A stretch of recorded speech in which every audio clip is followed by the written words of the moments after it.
இறைவா! நீயே அனைத்தும். இறைவா! நீ நன்றாக இருக்க வேண்டும். இறைவா! எங்களை நன்றாக படைத்தாய். அனைத்தையும் நன்றாக கொடுத்திருக்கின்றாய். இறைவா! உந்தனுக்கு நன்றி, நன்றி, நன்றி. அன்னை லோபாமுத்திரா உடனுறை தந்தை அகத்திய மாமுனிவரின் இருவரின் பொற்பாத கமலங்களை பணிந்து இந்த பதிவினை வெளியிடுகின்றோம். வணக்கம் அடியவர்களே. இந்த டாபிக் இன்னைக்கு நம்ம பார்க்க போகிற டாபிக் என்னன்னா மந்திர நீர். இதில் இது குருநாதரோட வாக்கு. இதை பார்க்க போகிறதுக்கு முன்னாடி ஒரு 2 முக்கியமான தகவல்கள். அனுதினமும் அனைவரும் புண்ணியங்கள் செய்க. புண்ணியங்கள் மட்டும்தான் இனிமேல் இந்த உலகத்தில் எல்லாரையும் காப்பாற்றும். கட்டாயம் அவசியம் புண்ணியங்கள் செய்க. புண்ணியங்கள் செய்ய அடுத்தவர்களை தூண்டுக. கண்டிப்பாக சைவத்தை கடைபிடிங்கள். சைவம் தான் அனைத்திற்குமே வழிவிடும். அசைவம் தவிருங்கள். புண்ணியத்தை சப்ஸ்கிரைப் பண்ணுங்க, சைவத்தை சப்ஸ்கிரைப் பண்ணுங்க. இந்த 2 செய்திகளை சொல்லிவிட்டு ஜீவகாருண்யம் ரொம்ப ரொம்ப முக்கியம். உங்களால் இயன்ற அன்னதானங்களை உங்கள் வீட்டில் உள்ள ஜீவராசிகளுக்கு செய்து கொண்டே இருங்கள். இது 2ஐயும் சொல்லிட்டு இந்த விஷயங்களை சொல்லிட்டு இப்போ நம்ம என்ன பண்ணோம்னா இந்த ஒரு பதிவுக்குள்ளே போகும். இது குருநாதர் அன்புடன் அகத்திய மாமுனிவர் சித்தன் அருள் பதிவாக 1758 சொல்லியிருக்காங்க. இதில் என்னென்னா சில தீய சக்திகளோட ஆட்டங்கள் அதிகமாக இருக்குது. கேள்வி என்ன டாபிக் அப்படின்னா இந்த மாதிரி வாமாச்சாரம்னா இந்த 4வது வேதம் அதர்வண வேதம், அதில் பூஜைகள், சக்தி, ஏவல் போன்ற நிறைய தலை திக்கிற இருக்குது. அதை பாதிப்புலேருந்து பாதுகாத்துக்கொள்ள மனிதன் என்ன செய்ய வேண்டும் அப்படின்னு நிறையா சொல்லியிருக்காங்க. அதில் ரொம்ப ஒரு சிறிய ஒரு 2-3 விஷயம் சொல்கிறாங்க. அதில் ஒரு முக்கியமான விஷயம் என்னென்னா பெண்கள்லாம் ஆண்கள் பெண்கள்லாம் வெளியில் வேலைக்கெல்லாம் போகிறாங்க. இப்போ இதில் தாக்குது இந்த மாதிரி சில தீய சக்திகள், சில கண் திருஷ்டிகள், இந்த மாதிரி நிறைய விஷயங்கள் உண்டாகும். இதுலேருந்து தப்பிக்கிறதுக்கு என்ன பண்ணணும் அப்படின்னு சொல்கிறப்போ குருநாதர் அருமையாக ஒரு ஐடியா கொடுக்குறாங்க. ஒரு ஒரு ஒரு ஒரு வழிகாட்டுதல் கொடுக்குறாங்க நமக்கு. என்ன வழிகாட்டுதல்னா கட்டாயமாக ருத்ராட்சத்தை எல்லாரும் அணிய வேண்டும்.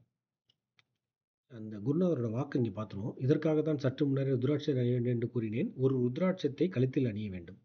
இன்னொரு ருத்ராட்சத்தை தண்ணீரில் இட்டு மறுநாள் சூரிய உதயத்திற்கு முன் அந்த நீரை பருக வேண்டும். இப்படி பருகி வர அனைத்து விஷயங்களும் தெரிய வரும். ஈசனுக்கு அபிஷேகம் செய்த நீராக அது மாறி அது குடிக்கின்ற நீராக மாறும். இதனால் இதை பருகின்றவர்களை யாரும் அண்ட முடியாதப்பா. இதை சிரமப்பட்டாயிலும் செய்ய வேண்டும். என்ன சொல்ல வராங்கன்னா ஒரு ருத்ராட்சத்தை கழுத்தில் போட்டுக்கணும். இன்னொரு ருத்ராட்சத்தை டெய்லி என்ன பண்ணால் ஒரு கிளாஸ் தண்ணியில் ருத்ராட்சத்தை போட்டு வச்சிடணும். சூரிய உதயத்திற்கு முன் மறுநாள் சூரிய உதயத்திற்கு முன் அந்த தண்ணியை பருகணும்.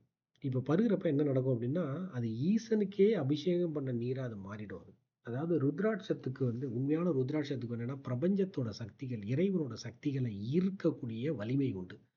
ஒரு நாள் நைட்டு ஃபுல்லாகவே அதை நம்ம இந்த மாதிரி ஒரு கிளாஸில் வைக்கிறப்போ என்ன நடக்கும் பார்த்தீங்கன்னா அருமையாக அசால்ட்டாக அது நைட்டு ஃபுல்லாக நம்ம தூங்கிட்டே இருப்போம். அருமையாக பிரபஞ்ச சக்தி அந்த தண்ணிக்குள்ளே வந்துடும். அந்த தண்ணீர் நம்ம குடிக்கிறப்போ ஈசனோட அந்த சக்திகளோட கலந்து இறைவனுக்கு அபிஷேகம் பண்ணால் என்ன, ஒரு சிவலிங்கத்துக்கு அபிஷேகம் பண்ணால் என்ன ஒரு பவர் இருக்குமோ.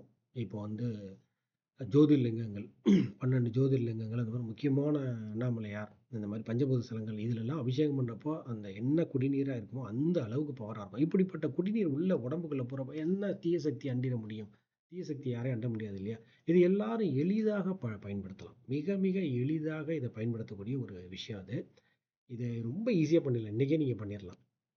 இதை எப்படினாலும் சிரமப்பட்டாலும் செய்யணுங்கிறாங்க. இதுக்கு தேவையானது 2 தான். ஒன்று, ஒரு கழுத்தில் ருத்ராட்சம் எப்போதும் அணிஞ்சுக்கணும்.